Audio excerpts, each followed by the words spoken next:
Fala, galera, diga aí, bom dia, boa tarde, boa noite. Último episódio da primeira parte dessa temporada de 2023.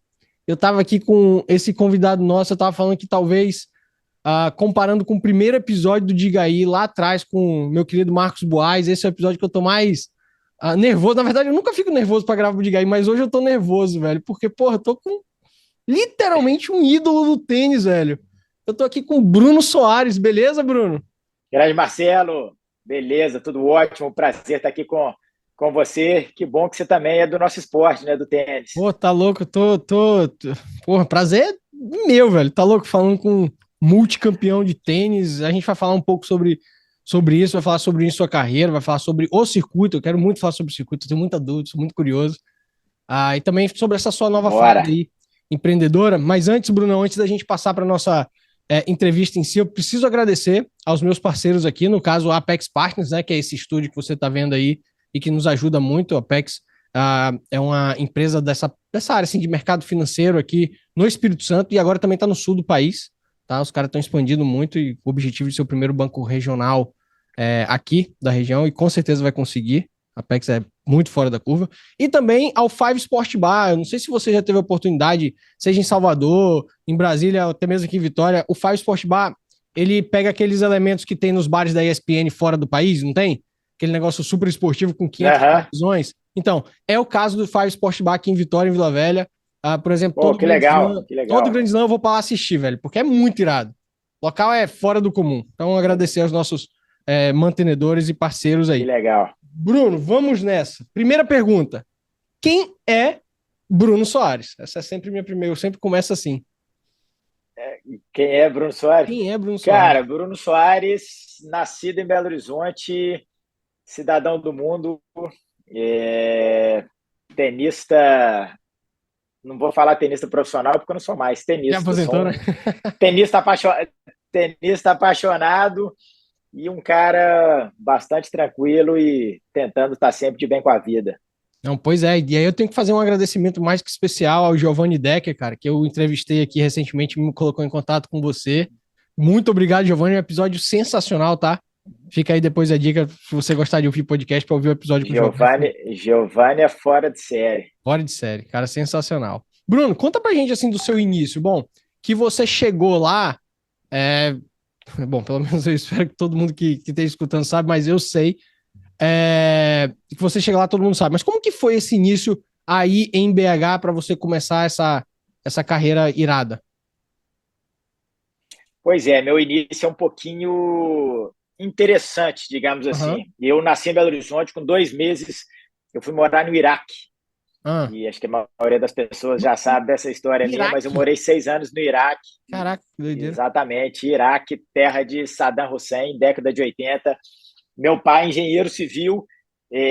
Nessa época, muita gente de Belo Horizonte teve uma obra grande lá, e muita gente que era engenheiro trabalhava Uhum. na empresa que meu pai trabalhava, na Mendes Júnior, foi para o Iraque. E eu, aos 5 anos de idade, comecei a frequentar o clube com os meus pais, e por um breve período da vida dos meus pais, que meus pais jogaram tênis, eu comecei a arrastar raquete, bater bolinha para Mas lá e lá no para cá, e Iraque. meus pais viram um interesse lá no Iraque, lá Caraca, no que Iraque. loucura. Meus pais viram um interesse nisso aí e me colocaram para fazer aula com um professor que tinha lá. E aí foram minhas primeiras saquetadas. 1 ano de Iraque, onde eu tive a iniciação no Uhum. tênis. Depois a gente Uhum. voltou para o Brasil, a história é longa, por causa da Guerra do Golfo e tal. Certo. E aí, cara, de lá para cá, o tênis nunca mais saiu da minha vida. Algumas mudanças ainda por causa do meu pai. A gente morou em Fortaleza, BH, Rio. E aí, depois de volta a BH, e com tênis sempre presente na minha vida, né? Fui jogando, fui treinando, fui passando para as equipes, fui tendo um destaque a nível estadual, depois nacional, e fui indo até que um dia Uhum. vi que, de repente, teria uma chance de me tornar um tenista profissional bom, lá se vão 35 anos tentando aprender a jogar tênis. Caraca, caraca. E assim, vou- deixa eu tentar pegar aqui até aquele filme das irmãs Williams, né? Saiu recente, apesar de que eu já sabia a história. Você foi por paixão, É. assim, comparando, na verdade, o filme e o livro do Agassi, né? Porque eu acho que tem uma diferença Uhum. entre a Serena, principalmente, e o Agassi. Teve um momento da vida do Agassi que o Agassi estava fazendo aquilo por obrigação e não mais por prazer. Já a Serena eu não tive essa impressão de que ela fez por obrigação, foi muito por prazer. Como que foi pro Bruno Soares esse ponto? Cara, o meu 100% prazer, até porque comparando com a Agassi e com a Serena, os meus pais não tiveram nenhum impacto, a não ser positivo, mas muito no sentido de, meu filho, é o que você gosta, faz. Podia ser tênis, futebol, basquete, natação, qualquer coisa. Eu acho que eles estavam muito mais, acho não, tenho certeza, eles estavam muito mais felizes que eu estava fazendo um esporte, e um esporte muito legal que é o tênis, que traz uma educação, um impacto na vida do desenvolvimento de uma criança, do que qualquer outra coisa pressão deles, até porque eles jogaram tênis por um breve período da vida deles, então assim, eles não tinham nenhum impacto negativo, impacto extremamente positivo em não falando de tênis, e sim falando, sim, meu filho está feliz fazendo aquilo, que continue. É algo legal, que continue. Não, isso é muito bom, né? Que todos os pais que queiram, que estão escutando aqui, tem muitos aqui no Espírito Santo que estão querendo que os filhos sigam a carreira, que peguem esse exemplo, porque realmente, assim, eu sou pai agora com uma bebê de 11 anos, eu fico brincando que ela vai ser jogadora de tênis. Minha esposa gosta de beach tênis, fala que ela vai ser beach. Eu falo, ó, primeiro, ela que vai escolher, tá? É ela que vai escolher. E se ela quiser outra coisa também, que seja outra coisa. Mas essa questão do apoio, né? Muito menos do que uma pressão. Eu tô assistindo também. Cara, pai... Vai lá. Não, pode falar, pode. Você eu só ia falar que eu tô assistindo a segunda parte do Breakpoint, né? E tá a parte do pai da... Ah, cara, eu não sei falar o nome dela. Da Tommy Leanovic. Isso, não sei falar, não consigo falar aquele nome, muito complicado. Mas enfim, ele, diferente de todos os outros pais, ele só tá sempre veja o lado positivo. Eu acabei de assistir o episódio que ela... Lado positivo. Que ela perdeu, enfim, um jogo lá que ela tava muito prestes a ganhar, e tal, e o cara falou, pô, olha o lado positivo. Pô, não é assim, você chegou até aqui e tal, vai conseguir e tal. Então, eu gosto muito dessa personalidade de pai, né? Assim, de pais. É isso. Cara, pai tem que ser pai. E aí, esse é o primeiro ponto. Então, você é um educador dos seus filhos, né? Você tem que levar os seus valores e princípios de dentro de casa para a rua. E, cara, se você não entende nada daquele esporte, se você nunca mexeu com tênis, você não tem que dar palpite. Quem tem que cuidar daquela parte é o treinador. Por isso que a gente tem que estar cercado de boas pessoas, bons educadores, bons treinadores. Isso é super importante. Eu acho que o caso da Ayla, né, da Tomljanovic, é super interessante, porque o pai, ele tá ali para ajudar, ele tá ali para ser pai.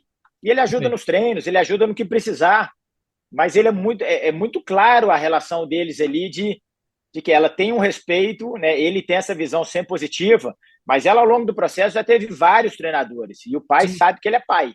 Quando acontece alguma coisa, não tem treinador e tal, ele vai ali, participa, ajuda nos treinos, ajuda em tudo.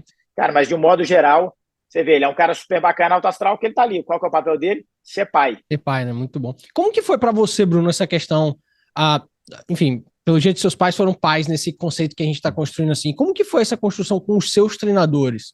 Teve algum treinador especial que falou assim, porra, dá, velho, Bruno, dá, acredita. Quem foi, assim, uma figura fora dos seus pais, assim, que foi muito importante nessa sua carreira, assim?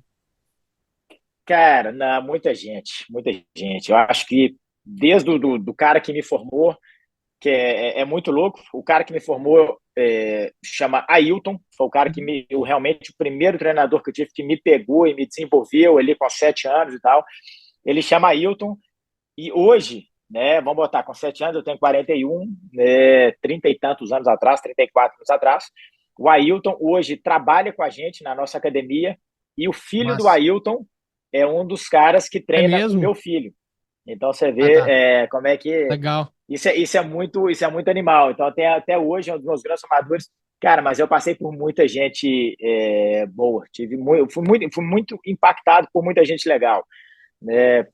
Alexandre Meirelles, Pará, nomes aqui que o pessoal não vai nem saber, mas Domingos Venâncio, já mais famoso, tá no Sport TV, Thomas Koch, o Hugo, meu treinador, nem se fala, Rodrigo Lender, Neneco, Henrique, a turma do Minas. Galera, milhão de pessoas que... muita gente, cara. Fernandão Roes, quando eu morei no Rio Grande do Sul, e por aí vai, mas, cara, vários treinadores. Acho que fui muito sortudo e muito feliz nas escolhas das pessoas que estiveram ao meu lado. Acho que acima de grandes treinadores, eu tive grandes seres humanos do meu lado. E para mim, no final do dia, acho que isso é o que importa. É muito. Fica depois, né, para a vida também, né? Fica, exato. E o tênis, acho que todo esporte, mas falando aqui de tênis, que é o nosso esporte, é um esporte muito duro, exige muita disciplina, muito treinamento. E eu acho que o lado humano tem um impacto muito grande na vida do ser humano, principalmente no estágio inicial, onde a gente está formando caráter ainda. Então é super importante quem que vai estar ao seu lado boa parte do dia. Não, massa, massa. Eu tô com uma pergunta aqui do meu sócio, também tenista, Francisco Machado. Tá até em recuperação. Ele é tão ruim, Bruno, o Francisco, jogando, ele é tão ruim que ele conseguiu, assim, sozinho numa bola normal, romper os ligamentos do joelho, tá? Assim, e que acabou de operar a operação semana passada, já tá em recuperação. Que ele volte melhor. Boa recuperação aí, Francisco. É. O Francisco mandou a seguinte pergunta aqui, né? Já ligando aqui com essa parte. A gente sabe que o tênis é um esporte ainda muito de elite, é um esporte caríssimo. As raquetes são caras, a bolinha agora tá mais cara. Você jogar, as quadras públicas são muito poucas aqui no Brasil, pelo menos aqui em Vitória tem, sei lá, 4, 5 e tal. E também não são as melhores. Enfim, é um esporte muito elitizado. E quando a gente fala em crescimento para se tornar profissional, para poder fazer toda aquela parte do júnior e tal, é muito caro. Tava de novo no Breakpoint agora, o Tiafoe acabou de falar que o custo lá nos Estados Unidos é cerca de $40 mil, né? Imagino que seja ali, acredito que seja no ano, né? Para um menino ali e tal, se desenvolver e etc.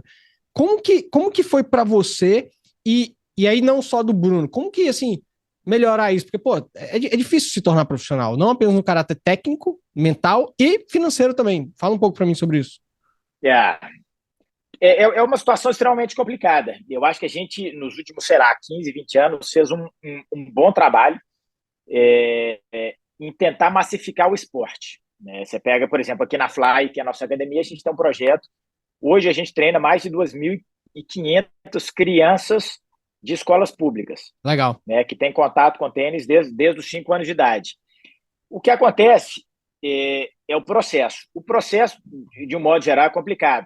Você dar acesso para muita gente, até que dá para fazer, você consegue improvisar quadro e tudo mais. O problema é que quando o negócio começa, vamos botar, pegar uma força e desenvolver, você precisa de outros fatores, você depende de certas coisas. Né? Quadra pública ajudaria demais, a gente tem muito pouco. Né? Então, por exemplo, 90% dessas crianças que eu falei, das 2.500, estão fazendo aula nas escolas, na quadra de futebol, a gente leva a rede, leva tudo, leva saquetes e beleza, dá para improvisar.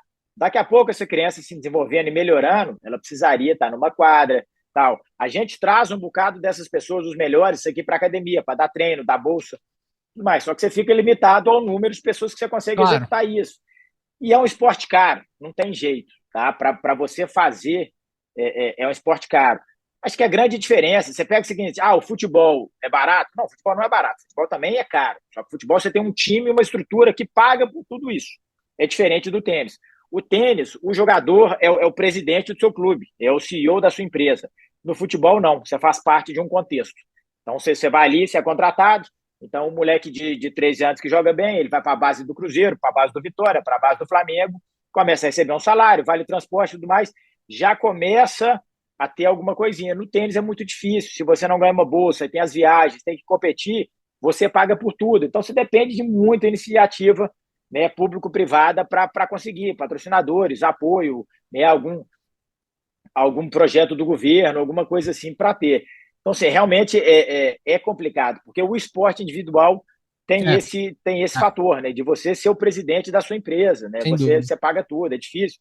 Né, o meu custo é gigantesco, felizmente, como profissional, tem patrocínio, premiação, tudo mais, que eu consigo bancar isso aí. Né? O Tiafoe tinha um custo de $40 mil, falava de um custo de $40 mil para tentar ser jogador. Eu, quando era profissional, meu custo era $120 mil. É porque então, você tá assim, aqui também é muito mais caro. Eu começava também, né? o ano. Exatamente. Então, assim, é difícil. Acho que a gente já conseguiu massificar bem o esporte. Acho que o processo é muito complicado, infelizmente. Né? Queria que a gente tivesse alguém que bancasse essa turma, tivesse esse apoio para a criança conseguir chegar lá e ver, com 18 anos, vamos mandar para a faculdade, vai para os Estados Unidos usar uma bolsa e tudo mais. Mas Como que foi seu realmente caso? uma dinâmica complexa. Cara, o meu caso, assim, primeiro, eu me considero um cara super privilegiado. Né? Meus pais sempre tiveram uma condição financeira boa. Isso já é meio nunca foram Já é meio caminho andado, cara. Claro. Nunca foram multimilionários. Claro. Meu pai foi uma pessoa self-made, né? Que veio de família humilde e se tornou né, um cara com uma condição confortável, digamos assim, e sempre tiveram condição de me apoiar, né, de pagar meu treinamento, de deixar numa equipe. Eu fui ajudado ao longo do processo também por ter um destaque. então acabei tendo várias bolsas, várias coisas que me ajudaram. E depois no profissional tive patrocínio, né, tudo isso. Mas é o que eu te falei, me considero um privilegiado por ter uma Claro. família que pôde, né, me ajudar e me ajudar a sonhar, né, ter condição de levar isso adiante. Eu só não fui privilegiado no talento, entendeu? Porque aí eu queria hoje estar em entrevistas aqui agora, mas na Foi, vontade nos outros eu sou muito privilegiado, só não, fazendo uma brincadeira aqui, que eu me esforço, entendeu? Eu me não é esforço. fácil. Não é fácil, não é fácil, pois é. Muito bom. Inclusive, essa questão que você trouxe aí de tentar dar oportunidades lá no. Enfim, eu sou advogado, né? Enfim, a minha profissão é ser advogado. Isso aqui, gravar o Diga aí é algo que, enfim, é muito mais um prazer, né? Um hobby, ajudar a disseminar bons conteúdos. É como se fosse a minha missão, é disseminar bons conteúdos. E no ano passado, eu e a galera lá do nosso escritório, em parceria com o maior clube de tênis aqui de Vitória, que é o Centro Esportivo Enseada, que é o Enseada Tênis, do Vilmar Barroso, que também já foi entrevistado aqui, a gente tocou um projeto social, cara. A gente pegou 25 crianças de um determinado instituto, passou um final de semana com eles, introduzindo eles em várias modalidades, tênis, beach tênis, futevôlei e educação física. E a missão nesse final de semana era conseguir 25 padrinhos para poder apadrinhar as crianças para que elas continuassem cada um em um dos esportes que elas escolhessem. E felizmente a gente conseguiu os 25 padrinhos, cara. Então a gente botou 25 crianças aí jogando ou tênis, ou beach tênis, ou futevôlei, e as crianças, assim, estão apaixonadas, apaixonadas. Então, assim, foi um trabalho muito gratificante. Espero poder, ano após ano, repetir o Projeto Olímpia. E isso é muito legal, cara, porque eu acho assim, eu acho que no final do dia, qual que é a nossa missão? Ela não é um novo tenista profissional de destaque. A nossa missão é transformar a vida do ser humano Esse foi o meu objetivo com o projeto. através Esse do foi o objetivo tênis. com o projeto. É isso, é isso. Eu acho assim, em qualquer esfera que a gente está ali trabalhando, aqui, citando o exemplo da gente, do meu dia a dia aqui na Fly. A gente está fazendo o máximo possível para os jogadores alcançarem os sonhos deles, ganharem torneios, eles sonham um dia ser tenista profissional também. A gente está trabalhando para isso. Mas qual que é o propósito? O propósito é transformar e impactar a vida dessa criança, desse adolescente. Esse é o propósito. O ser tenista profissional, ser muito bom, ir para os Estados Unidos e tal, é uma consequência daquilo ali. Mas acho que no final do dia, né, quando a gente chega e fala, pô, a gente impactou a vida de tantas crianças. Pessoas humildes, a gente conseguiu tirar, né, das drogas, de uma situação super complicada, trazer, dar uma hostil, oportunidade né? para Você ela na tira de um vida. ambiente hostil e Cara, coloca no ambiente esportivo. exatamente. Legal. Então, assim, missão cumprida. Pô, Massa. aquela pessoa se tornou um tenista profissional e foi campeão de Roland Garros. Pô, legal. Complemento daquela missão Perfeito. cumprida e cereja do bolo. Mas o bolo é Concordo. transformar a vida daquela pessoa. Concordo com você, concordo com você. Pegando ainda aqui essa sua jornada, bom, o Bruno, ele foi um ultra multi top campeão de duplas, né? Como que foi assim? Mas ninguém começa assim como duplista, começa como simples, faz o júnior, tá, se tornou jogador de duplas. O que houve assim nessa caminhada para sair Né? do simples e ir pro dupla? Pois é. Então, assim, como você falou, a vida inteira joguei simples e dupla. Fui um grande juvenil nas duas modalidades, simples e dupla. Terminei top 15 mundial das duas. Né? Era um dos prospectos ali para ser um dos melhores. Esbarrei ali no nível Challenger, né? Meu melhor ranking foi número 221 de simples, e fiquei nessa casa ali dos 250 um bom tempo. A dupla sempre muito melhor, sempre jogando bem, ali 120, 130. Não conseguia desenvolver mais porque a Isso com que simples me idade, Bruno? segurava, meu Com que foco era idade isso? simples. Isso desde que eu saí do Ok. profissional. Eu cheguei rápido ali, assim, até tive uma ascensão relativamente rápida Desde que na saiu do Júnior, simples né? para Desde que esse saiu do patamar. Júnior. Desde que eu saí do Júnior, Tá. exatamente. Ok. Para esse patamar. E ali eu me travei um pouco. Em 2005 eu tive uma lesão e fiquei 2 anos fora das quadras, de julho de 2005 a julho de 2007. E, bom, nesse momento, eu, muita incerteza na minha vida, refletindo. Quando eu voltei, em julho de 2007, eu não tinha mais ranking, tinha voltado a zero em tudo, Claro. tinha perdido, né, por causa da lesão. Joguei esses 4 meses para ver, né, de 4 meses do final da temporada de 2007, para ver como é que meu corpo ia estar, se eu estava bem tenicamente, fisicamente, mentalmente, se era ainda isso que eu queria, né? Fiquei 2 anos afastado daquele ali. E chegou no final do ano, eu tinha feito alguns pontos ali, devia estar no número 500, mais ou menos, em simples, e estava no número 194 em É dupla. dupla. Eu falei, cara, quer saber? Eu quero dar uma olhada na dupla, ver para onde que eu posso ir. Eu nunca foquei nisso aí. Aí eu peguei e falei, ó, cara, temporada de 2008 eu vou inverter. Eu vou focar na dupla e jogar simples também, quando der, Uhum, uhum. mas não vou fazer um calendário voltado para simples, e sim um calendário voltado para dupla. E comecei. Aí eu comecei o ano número 194 e acabei número 23. Cacete. Ganhei meu primeiro ATP, ganhei vários challenges, entrei no meu primeiro Grand Slam, já fui à semifinal. Então, assim, foi muito rápido. Aí, no final da temporada de 2008, cara, número 23, nunca mais olhei para trás.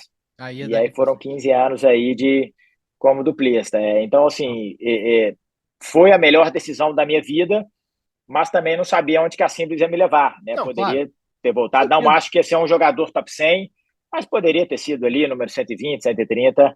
Tinha condição para isso, mas sem dúvida nenhuma eu não ia ser tão feliz quanto eu fui jogando duplo. Pô, e foi uma decisão completamente racional, né? Então, assim, pô, fez total sentido. Era a questão Exato, de entregar resultado. E me diz uma coisa, exatamente. naquele ranking que você tava ali, vamos pegar aqui, o ranking 150 ao ranking 300. Bruno, esses caras se mantêm? É possível? Porque é caro pra cacete. Fazer o circuito pra você sair do 150 a É, 300, pra você ir pro top 50. Vamos pegar top 50, né? É caro pra cacete. É muito torneio, cara. E cada torneio é em um continente. Você tem que estar viajando tal o tempo inteiro. é caro. É. Essa galera se mantém, velho? Cara, é difícil, é uma matemática bem difícil. Entra aí vários outros fatores para ver se o cara consegue, né, guardar um dinheirinho no final do ano. Eu acho que, primeiro de tudo, é onde que ele mora, isso influencia muito. O cara que mora no Brasil faz viagem internacional o tempo inteiro, é tudo muito caro, em dólar, né, é o ponto um. O tanto que ele investe é o ponto dois. É um cara que está viajando com treinador, preparador físico, fisioterapeuta, quem que ele leva no staff dele? Não, ele faz um custo low cost aí, ele vai sozinho, divide treinador com mais 4 pessoas. Isso aí você tem que ver o custo fixo do cara. Outra coisa que acontece muito nessa faixa de ranking, a galera joga muito interclubes, Uhum. né? Então o cara vai para a Europa, ele passa 4, 5 meses, enquanto entre torneio e outro ele joga interclubes. Isso é uma coisa muito famosa para você fazer uma grana extra, né? Joga torneio de grana aqui para ali quando tem final de semana livre. Então é difícil, mas eu vou falar que a maioria, cara, não faz. Não Não faz. faz, ou se faz, faz muito pouco. Entendi. Você estava mencionando a equipe. Qual é a equipe, assim, vamos pegar, de um top 50? Qual é a equipe mínima? Eu sei que é fixo, né? E os caras ali têm quase que uma exclusividade. Mas, assim, vai, treinador, físico. Eu vi que eles iam Cara, até meio que uma 90, psicóloga ali que ensina ela a respirar e a tal. Um negócio Sviatek, assim. Não, mas é o top 1, né? Assim, a Sviatek já está em um outro é, patamar. é, Ganha milhões e aí pode, bota né, plantando, pode né? de levar o tamanho da equipe que quiser, o custo exato. É a última preocupação dela. Vamos botar aqui de um modo geral, de modo geral, a galera que está na fase, vamos botar no nível top, mas não, né, top 20 ali, onde ainda assim pensa em Uhum. custo e tal. Maioria das vezes, vou te falar que, pô, 95% das vezes o treinador vai estar junto. Fisioterapeuta, eu acho que é o segundo mais importante hoje em dia. E aí, preparador físico acompanha também quando dá. Tem muita gente que viaja com os três, Os três. mas eu acho que, de um modo geral, treinador e fisioterapeuta na grande maioria. Ah, irado. A gente tava falando aqui, tem uma outra pergunta aqui do João Paulo Queiroz, famoso Jotinha, né? Mais um de nossos grupos aqui de tênis. E a pergunta que ele me mandou tá muito relacionada a essa parte do que a gente. Pô, primeiro a gente falou da falta de estrutura no Brasil, enfim, em termos de quantidade de quadra pública, é diferente. A criança joga bola, às vezes você pega um guri na várzea porque você sabe que ele tem talento, porque ele tá jogando ali, porque todo lugar você tem um campo de futebol. O tênis é um pouco diferente. Exato. Você mencionou a questão da distância, né, para a Europa, que é um fator muito relevante também. E aí vem a pergunta, então, fazendo um comparativo aqui, a pergunta do João Paulo Queiroz. Por que a Argentina, desse tamanho em comparação com o Brasil, cara, se você for pegar o top 50 agora da Argentina, meu irmão, tem, sei lá, uns 10 caras lá, velho. Tem uns 10. Qual é a grande diferença? É só o amor que os caras têm pelo tênis? Eu sei que em Buenos Aires tem. Acho que Buenos Aires tem mais quadra que o Brasil inteiro. Acho que eu já ouvi um número desse, não sei se é verdade. Provavelmente não, mas. Enfim. Assim, qual a grande diferença? Cara, eu acho que é uma conversa longa. Eu acho que a principal Podia ser um diferença episódio só sobre isso, né? é só sobre isso, mas eu acho que a principal diferença é que o esporte lá é uma saída. No Brasil, para a grande maioria dos nossos Hum, juvenis, dos nossos adolescentes, ele é uma diversão. Então, o argentino tem uma necessidade. para o argentino, aquilo ali, para a grande maioria, ele vê uma Interessante. opção de ter uma condição de vida melhor para ele e para a família dele. A grande maioria vem de Ok. família humilde, né? Vem de uma condição um pouco mais difícil. O país, desculpa o meu português, está na merda. Não, Então, aqui assim, aí é liberdade de negócio. Então, assim, você pode falar o que quiser, eu xingo toda hora então, aqui. assim, o país está na merda, então, cara, é uma saída para os caras. E Entendi. quando a gente tem uma necessidade, a gente agarra com unhas e dentes. Uhum. No Brasil, não. No Brasil é mais uma diversão na vida de um adolescente. E, cara, o adolescente não tem culpa nenhuma, mas Ok. a grande maioria dos meninos, por ser um esporte de elite, são meninos que jogam bem e tal, mas eles passam carnaval ali, eles vão esquiar, eles vão fazer não sei o quê, né? Uhum. Não dependem daquilo ali. E legal. Então, assim, Fica na como é que você diversão. vai, né? Como é que você vai no longo prazo comparar o esforço de um com o esforço de outro? Uhum. Então é muito difícil, cara, é muito difícil, cara. Eu te dou um exemplo meu, e Vai lá. eu volto a falar, muitas vezes não tem nada de errado, o menino não está afim, ele é muito bom, tem baita potencial, mas ele está afim de ir para a Bahia no final do ano Ok. com os amigos dele fazer festa, tá tudo Show. certo, é a vida dele, a opção é dele. Então, assim, eu falo, eu morei 4 anos no Rio de Janeiro, tá? Dos 11 aos 14. Tá? Eu ia treinar todo dia às 2 horas da tarde. Eu chegava da escola por volta de meio-dia e meia, meio-dia e 50, comia um negócio rápido e saía com a minha mãe para ir treinar. Rio de Janeiro. Você bota ali nos dias quentes, 38, 39, 40 graus. Todos os meus amigos estavam indo para a praia essa Na hora. praia. Todos. E eu estava indo jogar tênis. Cara, quantas vezes você acha que não passou na minha cabeça e fala, velho, quer Ah, saber, cara, não aguento mais a porra, vou pra praia com eles. dinheiro. Cara, 1 milhão. Só que eu queria muito aquilo ali. Eu Legal. gostava muito daquilo ali. A grande maioria não quer tanto. Por mais que ele seja muito bom, por mais que ele seja um baita talento, ele não tá afim de pagar o preço. Uhum, uhum, Entendeu? O argentino, a grande maioria, não tem a praia para ir. Não tem a viagem de final de ano com o papai para esquiar. O cara não tem. uhum. Ou o cara tá ali no bairrozinho dele, né, se lascando inteiro, tendo que Sim. trabalhar, estudar e o cacete, ou o cara olha aquilo ali como uma oportunidade de, cara, vou mudar a minha vida e da minha família. Então o cara vai. Então, assim, você pega, é a mesma Uhum. coisa do leste europeu. Você pega ali os Ok. russos, os tchecos, essa galera, Tá cara, surgindo você vai gente ver a pra história, você caramba vai aí, né? conversar com essa galera. Cara, o pai era alcoólatra, batia na mãe, aí o país entrou em guerra, aí tiveram que fugir. Aí você vai comparar o nível, né, de escudo, de casca, né, que a gente fala, Aham, aham, aham. de um com o outro. Não tem como, não tem como. A Legal. mulher cresceu na guerra, o outro cresceu na praia, tomando água de coco gelada. Então, assim, é difícil, é difícil. E como eu Não, falei, não tem imagino, nada de errado. imagino. Felizmente, essas pessoas Não, têm uma condição de vida boa que os pais. E nada de errado dos pais fazerem isso também. É a vida de cada um. Aí você pega futebol no Brasil, o futebol no Brasil se chama necessidade. é A isso que eu ia criança, o falar, eu ia menino está falar. lá na Isso que eu ia ele está lá falar. na favela, ele Você está vê vendo os futebol amigos também. no tráfico, o pai foi assassinado, o primo está preso, não sei o que, ele olha e fala, cara, eu não quero isso aqui para mim. Como é que eu saio disso? Futebol, meu velho. Então o É, cara se mata jogando futebol. Assim, é isso. perfeito. Assim, ó, o fator principal para mim é esse. Entendi, Agora entendi, entra tá no claro. mérito de Mas, 300 outras coisas. Mas perfeito. eu acho que isso aí é o começo de tudo. Já pegando assim, enfim, essa é uma pergunta minha, tá? Assim, é óbvio, né? Todos os outros que estão sendo dos outros eu tô indicando aqui. Eu me preocupo, assim, não sei se é justo eu falar, eu me preocupo. Talvez eu, como pai da Alice, né, me preocupo muito com a forma como a competição está sendo vista atualmente. Esse negócio, assim, eu vejo muitas pessoas criticando que só um ganha, que só um é o número um, que só um tal. Muitas escolas hoje, quando faz as competiçõezinhas, vai lá e dá o mesmo parabéns pro que foi o campeão, pro que foi o último. Não tô falando de menino de 5 anos de idade, tô falando da mentalidade de competição mesmo. Você já parou para pensar um pouco sobre isso, Bruno? Como que até nisso estão problematizando ser o melhor? Para mim seria isso.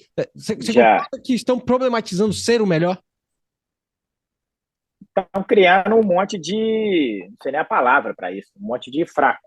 Não, É, perfeito, é isso mesmo. É irmão, isso mesmo. É isso a mesmo. vida, a vida não é justa. A vida não vai te dar nada se você não Boa, correr garoto. atrás. Boa. Se você ficar nessa de, cara, olha, não, eu também mereço, porque eu também fiz bem, cara, beleza, de repente você até merece. mas provavelmente o parceirinho do seu lado que ganhou fez mais que você. Fez mais Então que... acorda no outro dia e faz mais que ele, Boa, se você quer ganhar. boa. Cara, e a gente aprende na derrota. Tá? A gente aprende levando soco na cara e É caindo isso. no chão. E levanta, e levanta, e levanta. Tá? Assim, cara, perder é a melhor oportunidade que a gente tem de De aprender e aprender. fazer melhor da próxima vez. Porra. Já sei. Então, assim, cara, Vai lá, termina. isso é, para mim, não, é que para mim é de arrepiar. A nova geração, cara, para mim estão se criando um monte de monstro. Né? Essa é a verdade. Então, assim, cara, a competição, ela é saudável, ela faz Demais. parte da vida. Cara, em Demais. tudo que a gente faz, ela tem uma competição indireta. Então, assim, cara, aceita, olha, faz o teu, trabalha Exato. todo dia, que o seu lugar ao sol vai chegar. É tão simples quanto isso. Perfeito, perfeito. Agora, ficar de mimimi, olhando para o lado e chorando, é a pior coisa que a gente pode ensinar essa galera. Não, perfeito, concordo com Então, você. assim, eu acho que, cara, menino, vamos botar o que você falou. Obviamente que o menino de 5 anos é uma coisa, mas com o menino de 15 anos, que já aguenta essa pressão, cara, irmão, parabéns, você competiu bem, mas você ficou em último. Porra, abre seu olho, cara. Vamos treinar mais. Aí, Vamos treinar mais, vamos se esforçar mais, vamos se dedicar mais. O que você está fazendo que não está dando certo lá? Vamos olhar, por que aquele ali foi campeão? Cara, vai lá e dá um parabéns para ele. Ele é melhor que você. Agora vamos correr atrás dele. não, Cara, eu, perfeito. eu perco desde que eu tenho 7 anos de idade, cara. Pô, eu sou na escola, cara, faz parte, a competição o tempo Total, inteiro, o tempo total. inteiro. É o cara mais inteligente que eu, tira a melhor nota, eu quero passar de ano, eu quero jogar tênis, eu quero futebol, eu não fui escolhido porque eu não sou tão bom. Faz parte do nosso desenvolvimento, irmão. Isso aí o que não mata fortalece. Não, Então, perfeito. cara, Até porque sobreviver é uma é competição, difícil. né? Sobreviver é uma competição. Porque se você não fizer absolutamente nada, Total. você não sobrevive. Vai ficar dependendo do governo Cara, pra tirar a posição vida é uma no caso. competição diária, em É isso. qualquer coisa que você faça. Qualquer Perfeito. coisa. Então, você ensinar o menino que o importante é estar ali, que é tão bom quanto. Não, tá tudo errado. Não é. Não é, irmão, porque senão você vai ser um Zé Ninguém. Uhum, uhum. Porque você foi fraco no negócio. Não dá. Legal. Você tem que criar seres humanos fortes, resiliência, persistência, né? Cair e levantar. A vida é feita disso. Não, perfeito, perfeito. Acho que tem, inclusive, eu tô com uma série de perguntas aqui do meu professor, do André Dantas, cara, sensacional. Eu tinha prometido a ele que você ia mandar um abraço pra ele, então manda um abraço aí pro André Dantas aí. Grande André Dantas, um abraço, meu velho. Tudo de bom Boa, aí. boa. Ele até tinha pedido pra você dar um conselho aos jovens tenistas, eu acho que esse conselho está dado, tá claro aqui, ótimo. E ele me passou algumas outras perguntas aqui, eu vou escolher algumas. Bruno, ah, como que é a questão, e de novo, a série tá muito boa nesse sentido, né? Sobre a questão da pressão e dos estresses nos grandes slams. Cara, você tem 6, velho. Você tem 6, é muita coisa. Pra quem tá ouvindo aí, gente, é muita coisa. É muita coisa, tá? Como que é essa questão da pressão e dos estresses nesses 4 majors, né? Como a gente chama, os 4 maiores. Cara, é gigantesca. Pressão é o ponto alto e o maior possível. Mas, cara, citando uma das melhores frases da história e uma das frases mais Já sei usadas no qual é. esporte, da Billie Jean, Uhum. pressure is a privilege. Então, a Boa. pressão é um privilégio. Só sente pressão, né, o ser humano onde as pessoas botam muita ficha, né? Então, assim, por que você sente pressão? Porque tem um monte de gente te olhando, porque as pessoas acreditam que você pode ou deve ganhar, né? Se o cara fosse muito ruim, teria zero pressão, porque todo mundo Uhum. olha e fala, aquele ali já perdeu. Então, cara, a pressão realmente é um privilégio. E como é que os grandes campeões, né, se diferenciam do resto da galera? São as pessoas que sabem lidar melhor com a pressão, né? Não adianta você ser um grande jogador, né, e não aguentar a pressão. A pressão, ela vai existir, ela é gigantesca Perfeito. e você tem que aprender a lidar com isso. Várias formas, né? Uhum, Iga, uhum. Swiatek, eu acho uma parada assim, tem muito do escudo da galera de psicólogo esportivo, não posso mostrar que eu sou fraco, não. Tem nada a ver com fraqueza, tem a Pelo ver com contrário. aprender a lidar da melhor forma com aquilo ali, né? E você está sendo forte em se abrir e falar, cara, como é que eu consigo melhorar nesse Concordo. aspecto? E é Concordo. gigante no esporte, que tem um peso gigantesco. Então, assim, a pressão realmente é gigante, mas ela é um privilégio. Então, você tem que aprender, né, o quanto antes a lidar de uma forma positiva. Assim. E o que eu gosto de falar, assim, tem alguns pontos. Ninguém faz nada para você. Né? Boa, De toda essa boa. galera, de toda essa pressão do Gostei muito dessa. ambiente, não tem ninguém fazendo porra nenhuma para você. Quem acorda, quem rala, quem sofre, quem sua o tempo inteiro é você. Você tem uma equipe, você tem uma família que estão ali com você, remando na mesma direção, apoiando e sofrendo junto. Tá? Essa galera, né, merece o seu, vamos botar, a sua sensação de algo em troca para eles. Mas o resto está aqui na nossa cabeça. Cara, então esquece quem está vendo o seu jogo, se o patrocinador tá não sei o quê, se o fulano. Cara, entra e faz o seu dever de casa. E quando eu falo entra, não é no jogo, é Uhum, todo dia. Do uhum. momento que você acordou ao momento que você foi dormir. Faz as coisas do jeito que tem que ser feita. Faz bem, faz cada dia melhor, faz com vontade e se entrega.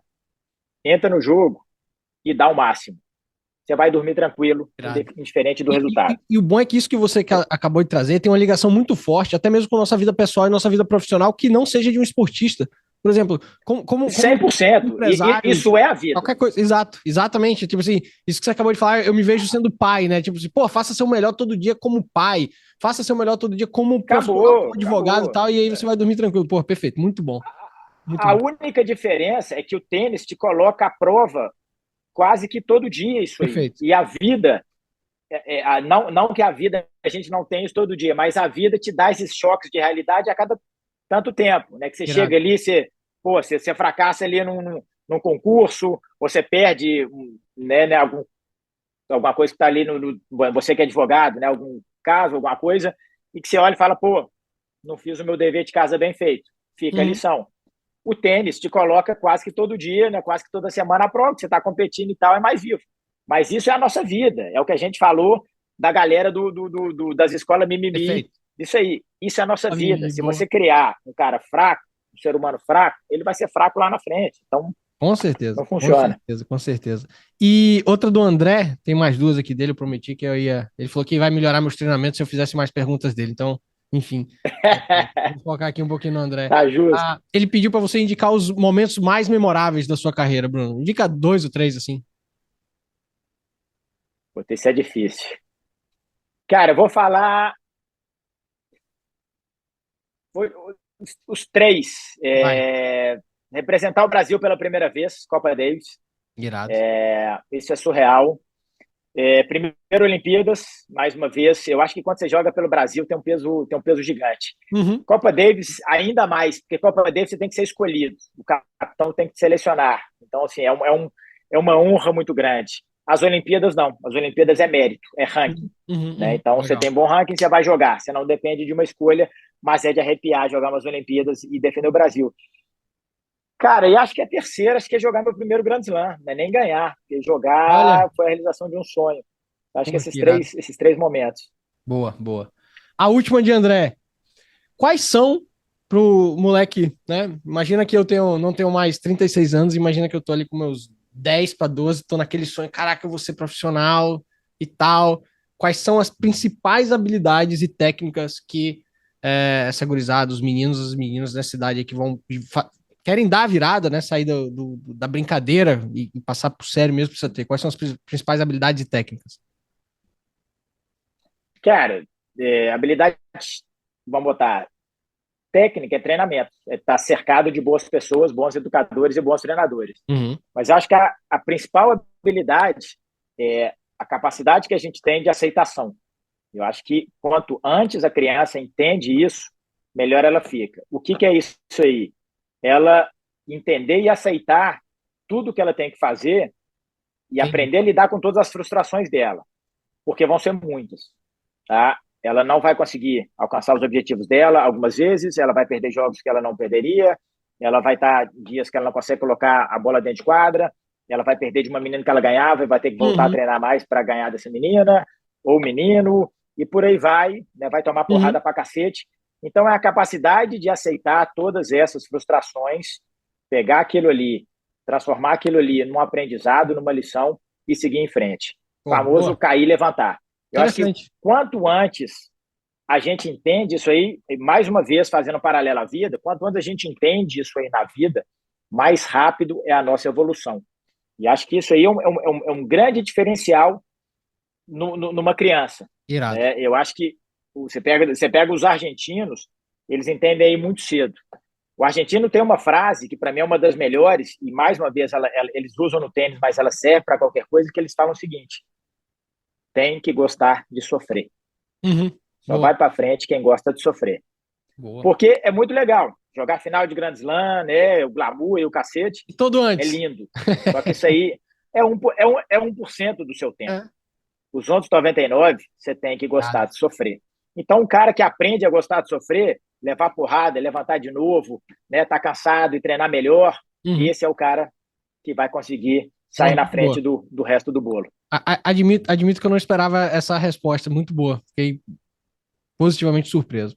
Vou entrar em outra parte aqui da nossa entrevista, que é para falar um pouquinho agora, não necessariamente sobre o Bruno, mas muito sobre o que a gente vê hoje no tênis. E aí, enfim, nós temos aí um momento, eu vou me colocar como ultra privilegiado, 36 anos, vi o final ali, né, de Sampras, né, e falava assim, pô, ninguém vai superar esse cara.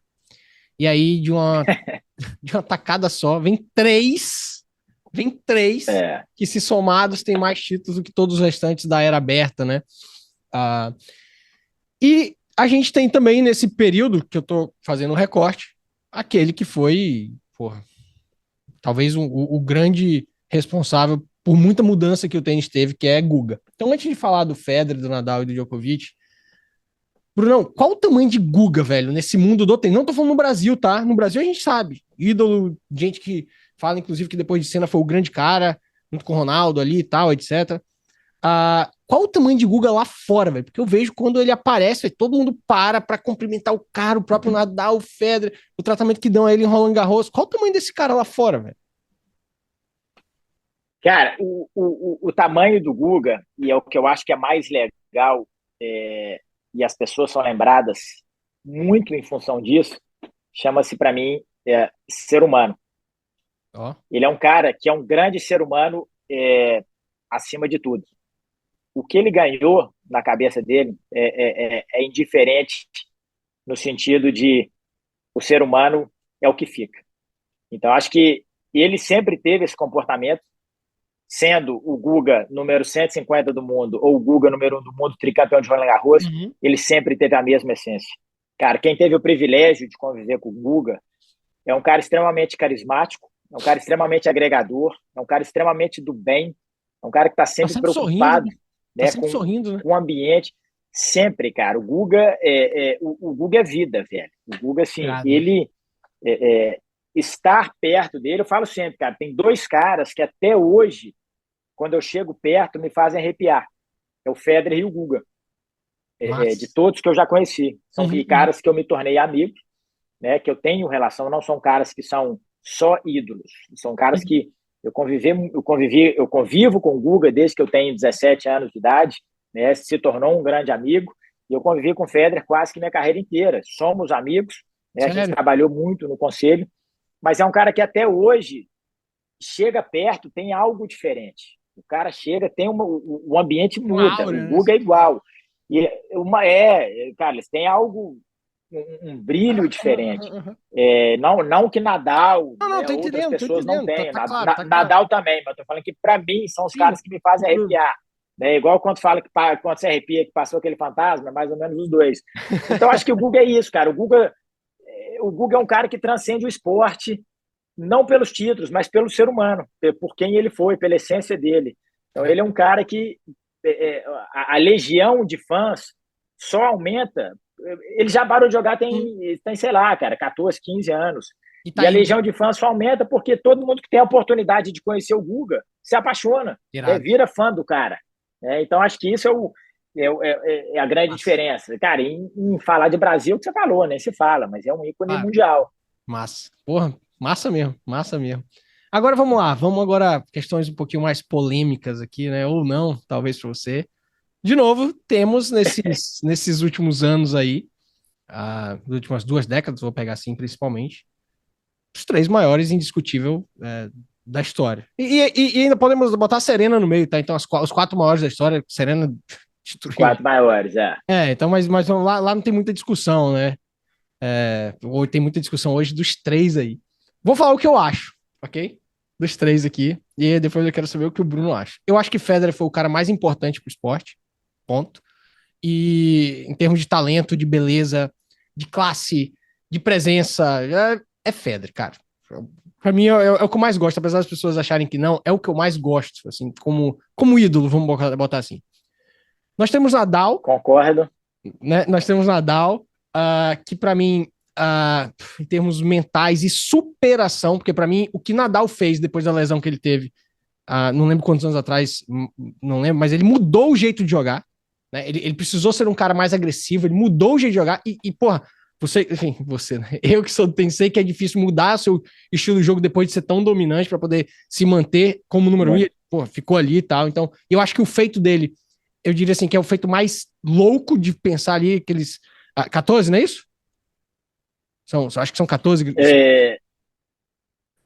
Roland Garros? Roland Roland Garros Garros. 14. 14 Roland Garros, assim, e tem o Djokovic, que eu tenho uma admiração especial por 2 motivos. Primeiro, que eu acho que em termos técnicos, assim, qual é o melhor jogador? Qual o cara mais completo? O cara mais. Pra mim, o Djokovic é o melhor jogador e pra mim ele já se tornou o maior da história pelos números aí. Eu sou meio objetivo quanto isso.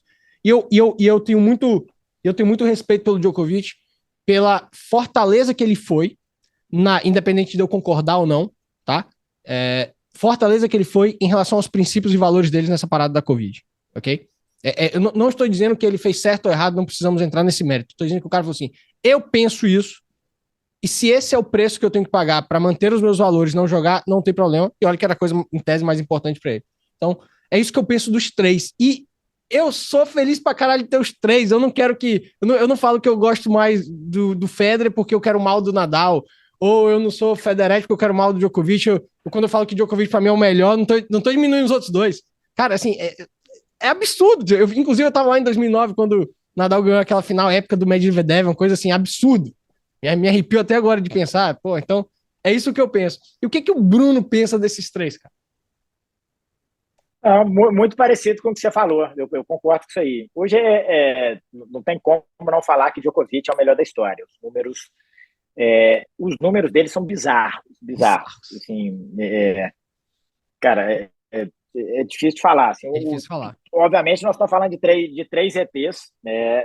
Todos têm números absurdos.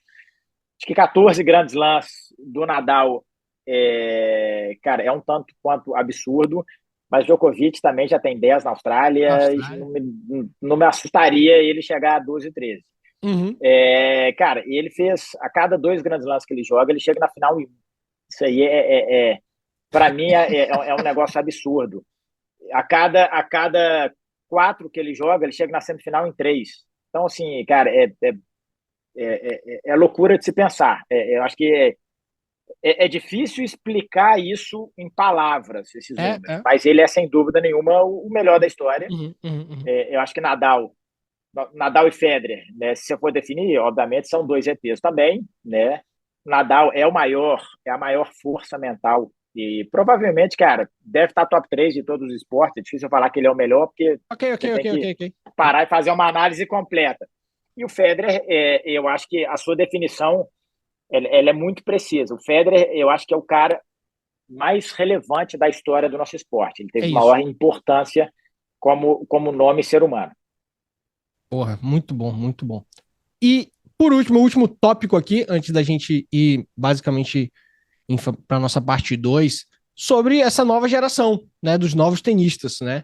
Como que você vê esse surgimento? Infelizmente, assim, o Federer já aposentou, ponto. Nadal vai cuidar da saúde para no ano que vem vir muito mais como tentar um 15º, eu acho que ele vai tentar de verdade, né? Garros, espero que consiga vir forte. E a gente tem o Djokovic que tá aí, porra, do jeito que ele leva a vida, sei lá quantos anos o maluco vai conseguir manter isso aí, porque eu acho que ele ainda vai conseguir alguns anos. Mas a gente tem uma nova geração muito interessante. Como que você tá enxergando? Tá equilibrado ou Alcaraz é um cara que vai destoar? Cara, eu acho que essa nova geração tá muito legal. A gente vai ter. A gente vai ter, não, né? O que eu acho. Um Alcaraz que eu acho que vai destoar.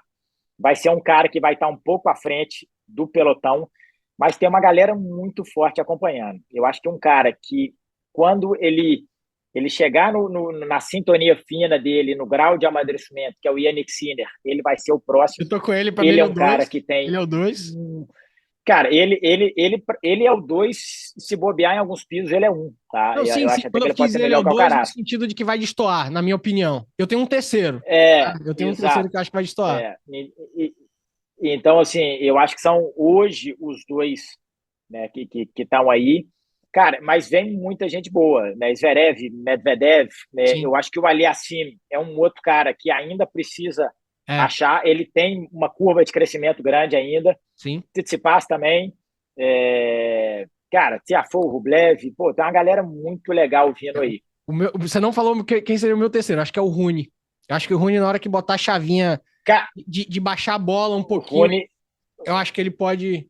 Rony, Rony também concordo com você. Apesar de eu achar que os outros dois Sim, sim, sim, concordo estão contigo. um nível acima dele. Concordo contigo. Mas o Rony tem 19 anos, né? Ele É. pode realmente dar um estirão nesses próximos Uhum. 2 anos e se Irado. tornar esse cara. Porque Uhum. o próprio Djokovic foi assim, né? O Djokovic, quando Sim, chegou, sim. o Nadal e Federer chegaram avassaladores. O Djokovic chegou mostrando que tinha muito potencial, mas ele teve uns anos de ajuste ali no jogo, da forma de Uhum. jogar, na cabeça, nos próprios problemas físicos dele, né? Ele, se não me engano, era asma, que ele tinha um problema de respiração, teve que ajustar isso aí. Depois que ele ajustou isso aí o cara Pô. explodiu. Então, assim, tem um tempinho ainda Uhum. um Rune da vida, que sem dúvida nenhuma, esqueci de Uhum. falar, mas É, é um moleque com 19 anos, tá top 10. Então, assim, é muito é. foda. Você mencionou que você é muito amigo do Federer e você conheceu também pessoalmente o Nadal e o Djokovic? Cara, convivi com esses caras nos É, últimos 15 anos, né? Bastante. assim, Então, muita gente acha que o Nadal não, porque ele aparece muito assim, parece muito autêntico, mas muita gente fala muito da questão do Djokovic que, enfim, que não gosta dele e tal, e no bastidor. Ele é o quê? Ele é gente boa no bastidor? Como é que ele é? cara, ele é gente boa, é um cara super educado, ele tem as crenças dele, Uhum. tá? É o que você falou. Ele tem, né, a forma dele, e muitas vezes a forma dele de pensar e de viver é um pouco diferente, vamos botar, de um padrão que a sociedade impõe. Várias pessoas acabam pegando birra daquilo ali, mas acho que ele, como pessoa, não está ali para fazer o mal do próximo, está ali para viver a vida do jeito que ele acha que deve ser vivida. Então, assim, é que o Federer e Nadal são caras ultra carismáticos, Uhum, né? uhum. Eu acho que Irado. o Djokovic já tem esse jeitão dele mais, né, sérvio, mais serão, assim. Sim. Não sério que ele é um cara brincalhão, sério que eu É. falo dessas coisas da vida, mas eu acho que tem o aspecto cultural, ele tem um peso muito Provavelmente. grande nisso aí também, né? São Provavelmente. histórias diferentes, né? Vidas diferentes, mas é um cara super do bem também, Irado. super educado, super tranquilo de conviver. Os bastidores, cara. Prometo, é minha última dessa parte aqui. Os bastidores. É irado esse bastidores, assim. Eu vejo o Demoliner, ele tá fazendo uma série muito bacana, o Demoliner, no Instagram, que ele É, vai postando, vou te demonstrar, tipo, legal o que ele faz lá e tal. É, é, e é aí muito legal. no Breakpoint também mostra um pouco aqueles bastidores, vê a sala de treinamento ali, aí, sei lá, tá focando no Tiafo, aí do nada passa Sviatek, passa fulano e tal. Como que é o É. circuito por fora, assim, por trás? A galera é unida? Como que é assim, mais ou E eu menos? acho que, de um modo geral, tem uma união, mas mais que uma união, tem um respeito muito Uhum. grande. Eu acho que o circuito te molda quando você chega. Às vezes, muita gente você chega, você vê aqueles moleques de 19, 20 anos, mais arrogante, mais metidão e tal. E, cara, o que acontece? O tênis, diferente de esportes em equipe, você convive no mesmo ambiente, cara. É o mesmo vestiário, é o mesmo restaurante, grande maioria das Uhum. vezes é o mesmo Uhum. hotel, suas famílias estão convivendo no mesmo espaço, né? Você treina com outros jogadores. Então é difícil você ser muito ali o bad boy, não sei o quê. Então o tênis acaba te moldando. E eu acho que, obviamente, dentro de um espaço que você tem muita gente, você vai fazer amizades com certas pessoas, Claro, mas eu acho que, de um modo geral, tem um respeito muito claro. grande entre jogadores e equipes técnicas com o resto, né, do circuito. Irado. Porra, irado. Rapaz, tá vendo? Tá explicado por que que eu tava nervoso pra esse episódio. Era tanta coisa que eu queria saber aqui desses bastidores e tal. Pô, muito bom essa primeira parte, Bruno. Pô, valeu demais. Vamos pra nossa segunda parte, é super dinâmico agora, tá? Fica tranquilo, eu não vou tomar muito mais seu tempo, Bora! não, mas tá muito irado. E antes disso, de novo, Apex Partners, muito obrigado pela estrutura que vocês nos fornecem aqui pro Diga aí. E também o Five Sport Bar. Brunão, não sei se você tem previsão de vir aqui no Espírito Santo, mas se bobear, eu vou pensar em algo para te trazer aqui, uma clínica, alguma coisa, um projeto social, coisa. Vou te Ó, dizer. E quando você vier, a gente vai almoçar. Você gosta de tomar uma cervejinha? Gosta de tomar um negócio? bastante. Pronto, então show. Então a gente vai assistir algum esporte, alguma coisa, tomando uma boa cerveja lá no Bora! Sport Bar. Você vai ver que o local realmente é Vamos lá. irado, irado, irado. Brunão, Bora! segunda Vamos no parte Five. agora. Isso aí, boa, garoto. Segunda parte agora, a galera brinca até que é um modelo Marília Gabriela, tá? Que é papum, basta indicar, não precisa, se quiser, fica à vontade, mas enfim, é muito mais indicação, tá? Bruno, indicação pra gente de um livro. Sem Desculpas, do Samuel Bortolin. Primeiro ser humano com paralisia cerebral a virar triatleta. Acabou de lançar, eu acabei de ler esse final de semana e Porra, vou ler esse aí. recomendo, e na minha opinião, deveria ser livro de cabeceira de todo ser humano. Irado, irado. Porra, muito bom mesmo. Um filme e uma série. Filme, difícil, não estava preparado. Vou botar Um Sonho de Liberdade. Bom pra cacete, cara, que filmaço. E uma série, tem alguma favorita? É. Cara, tenho. Eu não sou muito de série, então vou botar que minha amostragem ela não é gigante, mas acho que uma série buscando um lado educativo e muito do nosso ambiente, Ted Lasso. Boa, Ted Lasso, sei qual é. Um valor. Respeito. Respeito, boa. Um estilo musical. Cara, sou eclético, mas vou botar um rock. Rock, dos meus, irado. O país mais irado que já visitou. Brasil. É. Um jogador. De qualquer esporte, Pode ser. Boa. vou falar dois: Guga e Ronaldo Fenômeno. Boa. Se pudesse escolher qualquer um para ser seu parceiro de duplas, seria. Steve Jobs. Boa. Irada essa. Boa. Se fosse jogar hoje, de novo, foi chamado para um wild card aí. Australian, Roland Garros, US Open ou Wimbledon? US Open. Boa. Piso favorito, dura, grama ou saibro? Quadra rápida. Boa. Esse aqui você já respondeu, que era o jogador mais importante da história. Já respondeu, foi o Federer. Os três maiores potenciais. Ó, o jogador mais importante da história é o Federer, o mais importante para mim foi o Guga. Aí, boa, gostei, show. Os três maiores potenciais da nova era, da nova geração. Alcaraz, Sinner e... Vamos botar. Potenciais, Isso. eles já estão lá, mas vamos botar os prospectos. Eu vou botar Alcaraz, Sinner, vou botar Aliassime antes do Rony. Boa, boa. Um ídolo, Guga e Ronaldo. Guga e Ronaldo. E agora vamos ver se você é bom de previsão, tá? Porque esse episódio nosso, a gente tá gravando aqui, hoje é dia 27, ele vai ao ar na semana que vem, já, que é quando começa o Wimbledon, né? Então, na opinião de Bruno, masculino e feminino, quem ganha o Wimbledon e quem ganha o US Open de 2023? O Wimbledon masculino, Novak Djokovic.